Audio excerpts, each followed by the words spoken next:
Hello students, welcome to my channel Sri Blacks F&E. In today's video, we will discuss complex analysis unit 3, one of the most important topic, Lorentz series expansion model problems, right?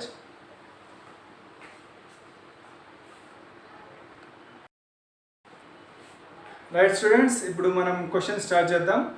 So జనరల్గా మనకి క్వశ్చన్లో tailors series లేదా Lawrence series అని పర్టికులర్గా mention చేయడు. So మనకి ఒక doubt ఎప్పుడు, మరి ఎలా మనం ఐడెంటిఫై చేయాలి, అది టేలర్ సిరీసా లేదా లారెన్స్ సిరీసా? So basic difference between Taylor series and Laurent series ఏంటంటే, Taylor series consisting only positive powers of z, అంటే జెడ్కి పాజిటివ్ పవర్స్ ఉంటేనే అది టేలర్ సిరీస్. అంటే టేలర్ సిరీస్ అనేది ఎప్పుడైనా సరే ఏ ఫామ్లో ఉంటుంది అంటే, ఏ ఫామ్కి ఎక్స్పాన్షన్ చేస్తామంటే modulus of z less than some వాల్యూకి మాత్రమే ఎక్స్పాండ్ చేస్తాం. అంటే modulus of z less than some value ఉంటే ఖచ్చితంగా అది టేలర్స్ సిరీస్ అని మనం అర్థం చేసుకోవచ్చు.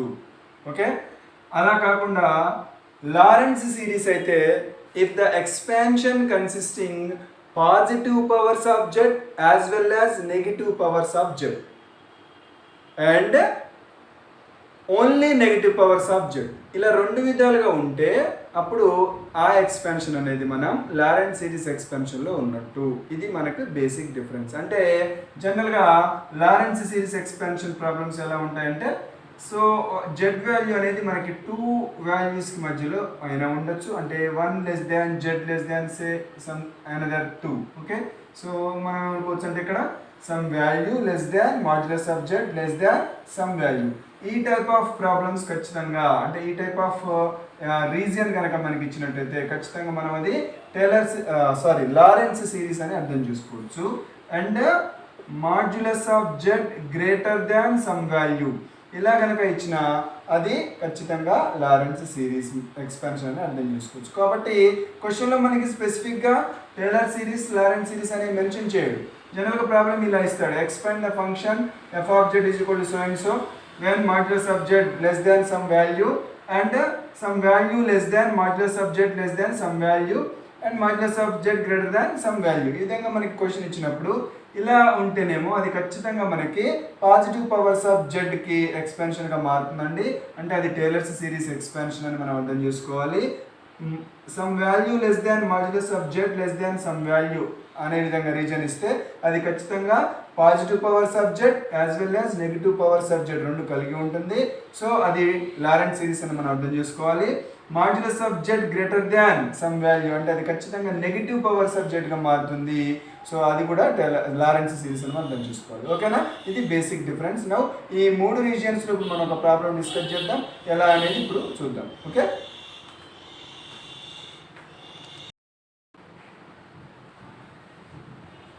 సో ఇక్కడ మనకి ఇచ్చిన ప్రాబ్లం అయితే expand the function F of Z is equal Z plus 3 by Z of Z square minus z minus 2 in the region modulus of z less than 1.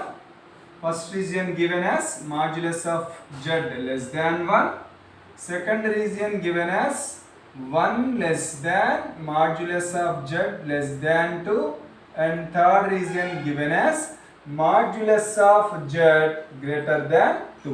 Okay, so if you observe the first region modulus of z less than 1, that means modulus of z less than some value, that means 1 here. So it is clearly consisting of, that means the result here consisting of only positive powers of z, that means it represents Taylor's series. Now here coming to here 1 less than modulus of z less than 2. So ఇక్కడ మనకి z value in between 1 to 2 ఉంది. అంటే ఇక్కడ it consist of positive powers of z as well as negative powers of z. And third region is modulus of z greater than 2. That means it obviously consisting of negative powers of z. అది ఎలా ఏంటి అనేది మనం చూద్దాం. ఈ 2 అంటే ఈ region 2 comes under Lawrence series. First expansion comes under Taylor's series. Okay, now we will move to one by one.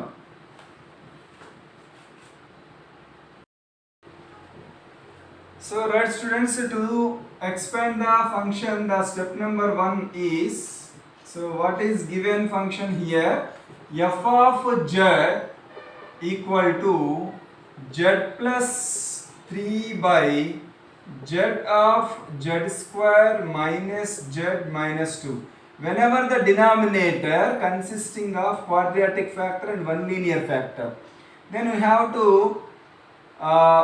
convert the quadratic factor into linear factors. Denominator లో కనుక quadratic factor కనుక ఉంటే లేదా ఇంకా అదర్ దాన్ quadratic cubic కానీ ఏదైనా సరే denominator ని linear factors గా కన్వర్ట్ చేయాలి. Then after we have to resolve it into partial fractions. దాన్ని partial fractions గా కన్వర్ట్ చేయాలి. ఇది step number 1. Okay, so first factorization చేస్తున్నాను ఇక్కడ. That means z square minus z minus 2 can be written as z minus 1 into, okay, z minus 1 into okay, here it is, say z plus 1 into z minus 2. try చేసి చూద్దాం ఇక్కడ. So z into minus 2z plus 1 into z, that is minus z. Clear? ఇక్కడ మనకి factors ఏమైతాయి అంటే z plus 1 into z minus 2 అవుతాయి.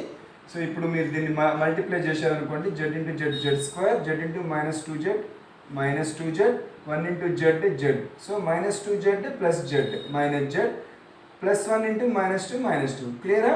Okay, right. So ఇది z plus 1 into z minus 2. ఒకవేళ మీకు ఈ ఫ్యాక్టరైజేషన్ తెలియకపోతే క్యాల్సీలో కూడా మీరు చేయొచ్చు. ఓకే, మీకు క్వాడ్రాటిక్ ఈక్వేషన్ తీసుకొని ax square plus bx plus c form apply చేస్తున్నాం కదా, a equal to b equal to c equal to values కనుక మీరు ఇస్తే క్యాల్సీలో మీకు రూట్స్ వస్తాయి. అంటే z is equal to minus 1 ఒక రూట్ వస్తుంది, అంటే z ప్లస్ 1 ఒక ఫ్యాక్టర్ అవుతుంది, z ఈజ్ ఈక్వల్ టు 2 అనేది ఒక రూట్ వస్తుంది, అంటే z మైనస్ 2 అనేది ఒక ఫ్యాక్టర్ అవుతుంది. ఈ విధంగా క్యాల్సీలో కనుక్కోవచ్చు, లేదా ఇట్లా డైరెక్ట్గా మీరు ఫ్యాక్టర్స్ అనేది రాయొచ్చు. ఓకే, సో ఇప్పుడు మనం దీన్ని పార్షియల్ ఫ్రాక్షన్స్గా రిజాల్వ్ చేయాల్సి ఉంటుంది. ఇది first step. Okay, z into, ఇక్కడ జెడ్ ఆల్రెడీ ఉంది కాబట్టి జెడ్ని తీసుకుంటున్నాం. ఈ z square minus z minus 2ని ఎలా రాయొచ్చు, z plus 1 into z minus 2గా రాయొచ్చు. ఇప్పుడు దీన్ని పార్షియల్ ఫ్రాక్షన్స్గా రిజాల్వ్ చేయాలంటే ఆల్రెడీ ఒక టెక్నిక్ చెప్పుకున్నాం ఇక్కడ. సో ఫస్ట్ ఫ్యాక్టర్ ఏముంది ఇక్కడ, మనకి జెడ్ ఉంది. అంటే మనం యాక్చువల్గా దీన్ని ఏమని రాస్తామంటే పార్షియల్ ఫ్రాక్షన్స్గా corresponding to every linear factor you have to take a constant. So a by z plus b by z plus 1 plus c by z minus 2 ఇలా రాయొచ్చు. ఇలా రాసిన తర్వాత ABC వాల్యూస్ని మనం ఫైండ్ అవుట్ చేయాలి. సో ఏ వాల్యూని ఫైండ్ అవుట్ చేయాలంటే జాగ్రత్తగా చూడండి, very simple. z is equal to 0. ఇక్కడ z ఉంది కాబట్టి z ఈజ్ ఈక్వల్ అంటే ఏ డినామినేటర్ వాల్యూ ఏదైతే ఉందో దాన్ని 0కి ఈక్వల్ చేస్తే ఏ వాల్యూ అయితే వస్తుందో దాన్ని f ఆఫ్ జెడ్లో సబ్స్టిట్యూట్ చేయాల్సి ఉంటుంది. అయితే ఏ వాల్యూ ప్లేస్లో అయితే మీరు, అంటే ఏ జెడ్ ప్లేస్లో అయితే సబ్స్టిట్యూట్ చేస్తున్నారో దాన్ని తీసేసి రిమైనింగ్ వాల్యూస్, రిమైనింగ్ టోటల్ పార్ట్లో సబ్స్టిట్యూట్ చేయాల్సి ఉంటుంది. ఓకే, ఇప్పుడు నేను z is equal to 0 substitute చేస్తున్నాను. Then I get a equal to z తప్ప, అంటే ఈ పార్ట్ తప్ప రిమైనింగ్ పార్ట్లో సబ్స్టిట్యూట్ చేయాలి. అంటే 0 ప్లస్ 3 బై ఈ జెడ్ ప్లేస్లో రాయొద్దు. ఒకవేళ జెడ్ ప్లేస్లో రాస్తే ఏమవుతుంది, సంథింగ్ బై 0 అంటే ఇన్ఫినిటీ, డిఫైన్ కాదంటే ఆ వాల్యూ 0 చేయడం ద్వారా మనం ఏ వాల్యూని ఫైండ్ అవుట్ చేస్తున్నాం కాబట్టి ఆ ప్లేస్లో 0 రాయకూడదు. Clear? Right. So 0 plus 3 by 0 plus 1 into 0 minus 2. So 3 by 1 into minus 2, minus 2. So minus 3 by 2. Okay, a value equal to minus 3 by 2. Next time చేయాలి, రైట్, b డినామినేటర్ లో ఏముంది, b by z plus 1 ఉంది. అంటే దీన్ని మనము 0కి equal చేయాలి. So z plus 1 is equal to 0. Then what we get, z equal to minus 1. ఈ z equal to minus 1ని మళ్ళా ఇక్కడ ఈ z ప్లస్ 1 తప్ప రిమైనింగ్ ప్లేస్లో మనం సబ్స్టిట్యూట్ చేయాల్సి ఉంటుంది. Then we get b value. So b is equal to minus 1 plus 3 by minus 1 into minus 1 minus 2. So 3 minus 1 2, minus 1 minus 2 minus 3 and minus 1. So minus into minus plus, so 2 by 3. Okay, b value మనకి 2 by 3 వచ్చింది. So సిమిలర్గా మనం C వాల్యూని కూడా కనుక్కోవచ్చు. So c by z minus two అంటే z minus two equal to జీరోకి equal చేయాలి. Then what we get z is equal to two. So that we get c value c is equal to z minus two ప్లస్లో మనం రాయకూడదు zero, అంటే z is equal to రాయొద్దు ఇందులో. దీన్ని తీసేసుకుంటే రిమైనింగ్ ఏముంది మనకి టూ, ఓకేనా. Two plus three by two into two plus one, ఓకేనా. Two plus three is five by 2 plus 1 3 3 into 2 6, so 5 by 6. So we got a b c values. This is the step number 1 and we have to substitute these a b c values in equation number 1 f of z. So take it as equation number 1, we substitute these values in equation number 1, then we get f of z in terms of partial fractions. This is the step number 1 basic step, okay.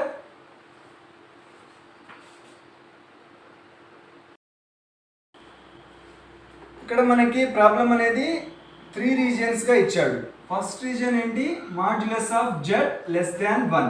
So ఇక్కడ మనం observe చేస్తే కనుక modulus of z less than 1 expansion అనేది మనకి positive powers of Z వస్తుంది, okay. Positive powers of Z వస్తుంది. So 3 రీజియన్స్కి first step అయితే common. So ఇప్పుడు వాడు 3 రీజియన్స్ ఇచ్చాడు కాబట్టి 3 రీజియన్స్ మనం ఎక్స్పాండ్ చేయాలి. ఒక్కొక్కసారి మనకి ఒక రీజియనే ఇవ్వచ్చు, ఒక్క రీజియన్ ఇస్తే ఒక్క రీజియన్ మాత్రమే ఎక్స్పాండ్ చేయాలి, ఓకేనా. రైట్, ఇప్పుడు ఫస్ట్ రీజియన్ ఏమిటి మనకి modulus of z less than 1. So ఈ రీజియన్కి దీన్ని నేను స్టెప్ నెంబర్ 2 అనుకుంటున్నాను. సో మనకి ఇచ్చినటువంటి ఎఫ్ ఆఫ్ జెడ్ మళ్ళీ రాద్దాం. F of Z is equal -3/2z plus 2/3 into Z plus 1 plus 5/6 into z minus 2. ఇప్పుడు మీరు గమనించాల్సింది ఏంటంటే అది టేలర్ సిరీస్ అయినా లారెంట్ సిరీస్ అయినా ఈ ఒక్క పాయింట్ జాగ్రత్తగా మీరు అబ్జర్వ్ చేయాలి. ఏంటంటే అది ఈ రీజియన్లో మీరు అబ్జర్వ్ చేస్తే ఇక్కడ ఎంత కాన్స్టెంట్ ఉంది చూసుకోండి. అంటే ఈ కాన్స్టెంట్ వాల్యూ ఈ Z value region Z less than 1 అన్నాడు, అంటే జెడ్ వాల్యూ అనేది 1 కంటే తక్కువ. ఎప్పుడైనా గుర్తుపెట్టుకోండి, ఇప్పుడు మనం ఈ మొత్తం ఎఫ్ ఆఫ్ జెడ్ని ఎక్స్పాండ్ చేయాలి కాబట్టి ఇక్కడున్న కాన్స్టెంట్ వాల్యూ జెడ్ వాల్యూ కంపారిజన్లో, అంటే రీజియన్లో ఉన్నటువంటి కాన్స్టెంట్ ఇక్కడున్న కాన్స్టెంట్ కంపారిజన్లో ఏ వాల్యూ జెడ్ వాల్యూ ఎక్కువైతే జెడ్ని కామన్ తీయాలి, కాన్స్టెంట్ వాల్యూ ఎక్కువైతే కాన్స్టెంట్ని కామన్ తీయాలి. మళ్ళీ ఒకసారి చెప్తున్న జాగ్రత్తగా వినండి. రీజియన్లో ఉన్న ఈ కాన్స్టెంట్ని చూసుకోండి, modulus of z less than 1 region observe చేయండి. ఇప్పుడు మనం ఎక్స్పాండ్ చేసే ఈ ఎక్స్ప్రెషన్లో డినామినేటర్లో జెడ్ ప్లస్ 1 ఉంది కదా, ఈ రెండిట్లో అబ్జర్వ్ చేయండి. జెడ్ ప్లస్ 1లో జెడ్ వాల్యూ ఎక్కువ 1 వాల్యూ ఎక్కువ అనేది అబ్జర్వ్ చేయాలి. అంటే which is greater, is z greater or 1 greater కంపారిజన్లో, okay. Only numerical value plus or minus మనకు సంబంధం లేదు, ఓన్లీ న్యూమరికల్గా ఈ z greater or 1 greater. So ఇక్కడ చూడండి modulus of z less than 1, that means z is less than 1. If z less than 1 it is automatically less than 2, okay. So which is greater అంటే ఈ 2 వాల్యూస్లో greater వాల్యూని common తీయాలి. Greater వాల్యూని common తీసి దాన్ని 1 + x are 1 - x ఎక్స్పాన్షన్కి convert చేయాలి. Once again I'm telling, repeating, greater వాల్యూని common తీయాలి, లెస్సర్ వాల్యూని అంతే ఉంచాలి, ఫిక్స్. గ్రేటర్ వాల్యూని కామన్ తీయాలి అంటే ఇక్కడ Z is less than 1, that means which is greater, 1 is greater than Z. Z less than 1 means 1 is greater than Z. ఇక్కడ చూసుకున్నట్టయితే మనకి కాన్స్టెంటే లేదు ఫస్ట్ దాంట్లో, అంటే కాన్స్టెంట్ లేకపోతే కంపారిజన్ లేదు, అది యాజ్ ఇట్ ఈజ్ అలానే ఉంటుంది. కాన్స్టెంట్ లేకపోతే కంపారిజన్ లేదు, అది యాజ్ ఇట్ ఈజ్ అలానే ఉంటుంది. కాన్స్టెంట్ కనుక ఉంటే ఖచ్చితంగా ఆ రెండిట్లో కంపేర్ చేసినప్పుడు గ్రేటర్ ఏది లెస్సర్ ఏది చూసుకొని గ్రేటర్ వాల్యూని కామన్ తీయాలి, లెస్సర్ వాల్యూని అంతే ఉంచాలి. అంటే జెడ్ ప్లస్ 1లో 1 గ్రేటర్. ఇక్కడ చూడండి జెడ్ మైనస్ 2, ఓకే, మైనస్ తీసేయండి, only numerical value. So Z less than 1 అంటున్నాడు కాబట్టి, ఓకే, జెడ్ లెస్ దాన్ 1 అంటున్నాడు కాబట్టి సో ఆటోమేటిక్గా జెడ్ లెస్ దాన్ 2 కదా, 1 కంటేనే తక్కువ జెడ్. అంటే 2 కంటే కూడా తక్కువే. అంటే ఈ రెండిట్లో ఏది గ్రేటర్ అన్నట్టు 2 is greater than Z. So ఇక్కడ 1 గ్రేటర్, ఇక్కడ కూడా 2 గ్రేటర్. అంటే ఇక్కడ మనం కాన్స్టెంట్నే కామన్ తీయాల్సి ఉంటుంది, ఇక్కడ కూడా కాన్స్టెంట్నే కామన్ తీయాల్సి ఉంటుంది. సో ఇక్కడ కాన్స్టెంటే లేదు కంపారిజన్ చేయడానికి, కాబట్టి దీనికి ఎక్స్పాన్షన్ ఏముంటుంది, ఇది ఇలానే ఉంటుంది. ఓకేనా? So this is equals, this is very very important step. ఈ ఒక్క పాయింట్ కనుక మీకు అర్థమైతే అది టేలర్స్ సిరీస్ అయినా లారెంట్ సిరీస్ అయినా ఇదే ప్రాసెస్ ఎక్స్పాన్షన్కి. ఓకేనా? సో ప్లస్, సో ఇది యాజ్ ఇట్ ఈజ్ ఉంటుందండి, -3/2z కాన్స్టెంట్ ఏం లేదు కాబట్టి కంపేర్ చేసుకోవడానికి రీజియన్తో ఇది అలానే ఉంది. సో ఇక్కడ మనం 2/3 ఆఫ్, సో ఇక్కడ కాన్స్టెంట్ 1 అయితే డైరెక్ట్గా అంతే రాసేసుకోవచ్చు. అంటే 1 + x ఆర్ 1 - x అంటున్నాం కాబట్టి 1 + z అంతే ఉంటుంది. కామన్ తీయాల్సిన అవసరం లేదు, 1 అయితే కాన్స్టెంట్. వేరే అదర్ దాన్ 1 అయినప్పుడు మాత్రమే మనం కామన్ తీసుకుంటే సరిపోతుంది. ఓకే? సో కాకపోతే ఇక్కడ దీన్ని ఎలా రాయాలంటే z+1ని 1 + z according to our convenience 1 + zగా మార్చుతున్నాం. సో +5/6 ఇంటూ, సో ఇక్కడ 2 గ్రేటర్ అనుకున్నాం కాబట్టి దేన్ని కామన్ తీయాలి, 2ని కామన్ తీయాలి. సో -2ని కామన్ తీయాల్సి ఉంటుంది. అంటే టోటల్గా దాని సైన్తో సహా కామన్ తీయాలి, ఎందుకంటే మనం 1 + ఆర్ 1 - ఎక్స్పాన్షన్కి కన్వర్ట్ చేయాలి కాబట్టి. So if we take -2 common 1, ఇక్కడ మైనస్ ఉంది కాబట్టి అది ప్లస్ అవుతుంది, ఇక్కడ ప్లస్ ఉంది కాబట్టి మైనస్ అవుతుంది. 1 - z దగ్గర కోఎఫిషియంట్ 2 ఉందండి, లేదు కదా? సో 2 లేదు అంటే ఏమవుతుంది, అది బైలోకి వస్తుంది, లేకపోతే అది బైలోకి వస్తుంది. Okay? z/2. Clear? Right. So ఈ ఒక్క స్టెప్ కనుక క్లియర్గా అర్థమైతే ఇంకంతా మనం ఎక్స్పెన్షన్ రాసుకోవచ్చు. సో -3/2z యాజ్ ఇట్ ఈస్గా ఉంటుంది, plus 2/3 into 1 + z plus into minus. ఈ మైనస్ని మనం న్యూమరేటర్లోకి తీసుకెళ్ళొచ్చండి, డినామినేటర్లో ఉన్న మైనస్ న్యూమరేటర్లోకి వెళ్తుంది. 5/6 ఇంటూ 2 5/12 ఇంటూ 1/1 - z/2. ఓకేనా? ఇప్పుడు నెక్స్ట్ స్టెప్ ఏంటి, ఇలా కామన్ తీసిన తర్వాత నెక్స్ట్ స్టెప్ ఏంటి, ఈ డినామినేటర్ వాల్యూస్ని న్యూమరేటర్లోకి తీసుకెళ్ళాలి. అంటే 1 + x whole power -1 or 1 - x whole power -1 అనే ఎక్స్పాన్షన్లోకి చేంజ్ అవుతాయి అవి. ఓకేనా? So +2/3 into 1 + z whole power -1 minus 5/12 into 1 - z whole power -1. నా నెక్స్ట్ స్టెప్ ఏంటి అంటే ఈ 1 + z హోల్ పవర్ -1 ఎక్స్పాన్షన్ ఏంటి, 1 - z/2 హోల్ పవర్ -1 ఎక్స్పాన్షన్ ఏంటి తెలిస్తే వాటి ఫార్ములాస్ అప్లై చేస్తే మన ఆన్సర్ అయిపోయినట్టే. క్లియర్?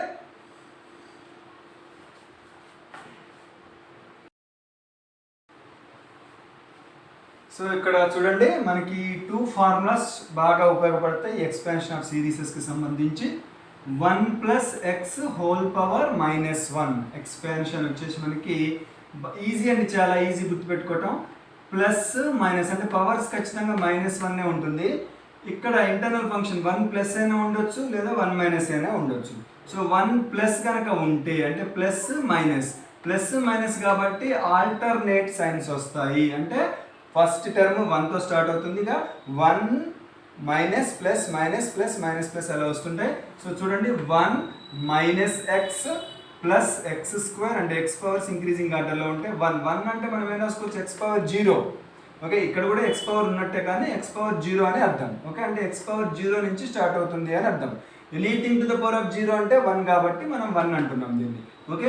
1 ఇక ఆల్టర్నేట్ సైన్ చేంజ్ అవుతుంది, అంటే ఫస్ట్ టర్మ్ ప్లస్తో స్టార్ట్ అవుతుంది, తర్వాత మైనస్. x పవర్స్ ఇంక్రీజింగ్ ఆర్డర్లో ఉంటాయి అంతే. ఇంకా అంటే 1 - x plus x² -x³ plus x⁴ so on. So plus ఇది జనరల్ టర్మ్ అంటాం దీన్ని, general term -1 whole power n into x⁻n. Okay? Plus so on. So because ఇది ఇన్ఫినైట్ సిరీస్, అంటే ఓన్లీ మనకి n టర్మ్స్ మాత్రమే ఉండవు, దీంట్లో ఇన్ఫినైట్ నెంబర్ ఆఫ్ టర్మ్స్ ఉంటాయి కాబట్టి ఇది జనరల్ టర్మ్. దీని తర్వాత కూడా అలా కంటిన్యూ అవుతూ ఉంటుంది సిరీస్ ఇన్ఫినైట్గా వరకు, ఇన్ఫినైట్ టర్మ్స్ వరకు. ఓకేనా? సో సింపుల్ అండి, 1 - x plus x² -x³ plus x⁴ so on. General term -1 whole power n into x⁴n plus so on. So దీన్ని మనం షార్ట్ ఫామ్లో రాయొచ్చు. షార్ట్ ఫామ్ అంటే సిగ్మా నొటేషన్లో కూడా రాయొచ్చు. సిగ్మా నొటేషన్లో సిగ్మా n ఈజ్ ఈక్వల్ అంటే జనరల్ టర్మ్ మనం -1 whole power n into x⁴n అనుకున్నాం కాబట్టి n వాల్యూస్ ఎక్కడి నుంచి స్టార్ట్ అవుతున్నాయి, 0 నుంచి స్టార్ట్ అవుతుంది. అంటే x⁻n వాల్యూ 0 నుంచి స్టార్ట్ అవుతుంది. x⁻0 అంటే 1 చూసుకోండి, n is equal to 0 to ఇది అప్ టు సో ఆన్ ఎక్కడి వరకు వెళ్తుంది, ఇన్ఫినైట్ నెంబర్ ఆఫ్ టైమ్స్ ఉన్నాయి కాబట్టి up to so on infinity. Sigma n is equal 0 to infinity. So ఇది జనరల్ టర్మ్ అంటే -1 whole power n into X power n అని రాయొచ్చు. అంటే ఇందులో మనం n వాల్యూస్ సబ్స్టిట్యూట్ చేస్తుంటే ఈ వాల్యూస్ అన్నీ వస్తుంది. సిగ్మా అంటే ఏంటి, సమ్మేషన్, ఎడిషన్. ఓకే, ఫస్ట్ నేను n ఈజ్ ఈక్వల్ 0 రాశాను అనుకోండి, -1 హోల్ పవర్ 0 అంటే 1, ఎక్స్ పవర్ 0 అంటే 1 అంటే 1. అండ్ n ఈజ్ ఈక్వల్ 1 రాస్తే -1 హోల్ పవర్ 1 అంటే minus X power 1 minus X. అంటే ఇక్కడ మనం n వాల్యూస్ సబ్స్టిట్యూట్ చేస్తుంటే ఈ సిరీస్ అంతా వస్తుంది. అంటే ఈ మొత్తం సిరీస్ని మనం షార్ట్ నోటేషన్ అంటే ప్రతిసారి ఇలా మొత్తం రాయకుండా షార్ట్ నోటేషన్లో ఇలా రాయొచ్చు. అంటే మీరు డైరెక్ట్గా ఈ ఫార్ములాని కూడా మనం అప్లై చేసుకోవచ్చు ప్రాబ్లంలో. Clear? Sigma n is equal to 0 to infinity -1 whole power n into X power n. Formula బాగా గుర్తుపెట్టుకోండి. ఓకే, ప్లస్ మైనస్ ఉన్నప్పుడు ఆల్టర్నేట్ సింబల్స్ వస్తాయి, సైన్స్ వస్తాయి. అండ్ ఎక్స్ పవర్స్ ఇంక్రీజింగ్ ఆర్డర్లో ఉంటాయి. జనరల్ టర్మ్లో -1 హోల్ పవర్ n వస్తుంది. Okay, and 1 minus x whole power -1. So ఇక్కడ చూడండి, ఇక్కడ మైనస్ ఉంది, ఇక్కడ మైనస్ ఉంది. అంటే రెండు సేమ్ సైన్స్ ఉన్నాయి. సేమ్ సైన్స్ ఉన్నాయి కాబట్టి అన్ని పాజిటివ్ సైన్సే వస్తాయి. ఆర్హెచ్ఎస్లో అన్ని పాజిటివ్ సైన్సే వస్తాయి. సో ఇది కూడా సేమ్ 1తోనే స్టార్ట్ అవుతుంది.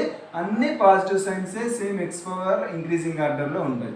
1 plus x plus x square plus x cube plus x power 4 so on x power n. దీన్ని సిగ్మా నోటేషన్లో రాస్తే 1 minus x whole power -1 is equal to sigma n is equal to 0 to infinity. ఇక్కడ general term ఏంటి, x power n కాబట్టి x power n. So these two formula are very very important while expanding the given function by using Taylor series or by using Lorentz series. Okay, right. Now we will move to the next step in the problem.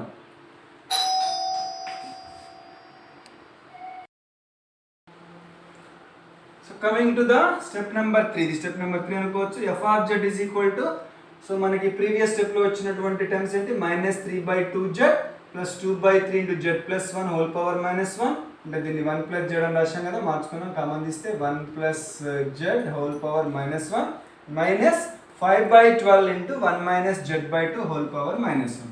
So ఇప్పుడు మీరు observe చేస్తే ఇది అంతే ఉంటుంది, ఈ term అయితే మారదు. First ఇది ప్లస్ ఇక్కడ చూడండి 1 ప్లస్ జెడ్ హోల్ పవర్ -1 అంటే ఇదే ఫామ్లో ఉంది మనకి 1 plus X whole power -1.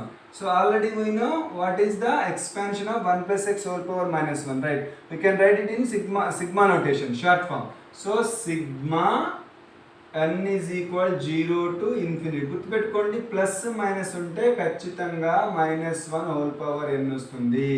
Plus minus ఉంటే -1 హోల్ పవర్ n ఇంటూ ఇక్కడ ఎక్స్ ప్లేస్లో ఏముందో చూసుకోండి. ఎక్స్ ప్లేస్లో ఏముంటే దానికి టు ద పవర్ n అంతే. ఇంకా ఓకే, ఎక్స్ ప్లేస్లో జెడ్ ఉంది కాబట్టి z power n khatam over the expansion of this one is this sigma n is equal to 0 to infinity -1 whole power n into z power n. Now -5/12 into ఇది ఏ form లో ఉంది, 1 minus z/2 అంటే 1 minus x అనే form లో ఉంది. 1 minus x అంటే formula ఏం చెప్పాం, అన్ని పాజిటివ్స్ వస్తాయని చెప్పాం కదా. సో ఇక్కడ కూడా మనకి sigma n is equal to 0 to infinity. Okay, 1 minute.